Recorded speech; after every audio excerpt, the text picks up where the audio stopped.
આ દાઢિયા કોલેજના કેટલા અસાઇનમેન્ટ આપ્યા તારે કઈ કરવાના હે કે નથી કરવાના અસાઇનમેન્ટ અહીંયા મારી ઘરે આવીને બેઠો એટલે આપણા એસાઇનમેન્ટ થઈ જાય. કોણ કરે છે તારા અસાઇનમેન્ટ વરી? અરે આપણા ક્લાસની ઓલી બે છોકરી નથી છેલ્લી બેન્ચે બે હે. પેલા તો મારું કંઈક ગોઠવીને કોઈક લખી દે એવી. એ મારી ફ્રેન્ડ હોય, મારી ગર્લફ્રેન્ડ નથી. એ મારું કરી દે બરોબર, એના અક્ષર મસ્તી ના થાય ને બધું આમ સજાવટ કરીને દે. આપણે જો એમાં 10 માં 10 માર્ક આવે એક અસાઇનમેન્ટમાં. તો તારી ફ્રેન્ડ મારી ફ્રેન્ડ કરાવી દે ને કઈ.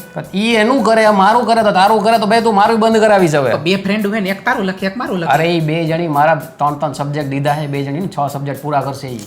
તો એ બે ફ્રેન્ડ ને કોઈને કોઈક ત્રીજી ગોતી દે ને મારા હાટું. હું દલ્લો આવી જો બીજી ત્રીજી ગોતી દે. અરે ફ્રેન્ડશિપ કરાવ ને આવી લખી દઈએ કોક એવી. ના ના ના હું કાંઈ ન કરો, તું હાથે કરો, હાથે ગોતો ને. પણ ભાઈ તો એ બે તારા અસાઇનમેન્ટ કરે ને તો તું મારું કરી દે એક વિષયનું. ભાઈ મારે કરવું ન પડે એટલે તો મેં એ લોકોને દીધું છે. કાંઈ કામનો નથી હોતું.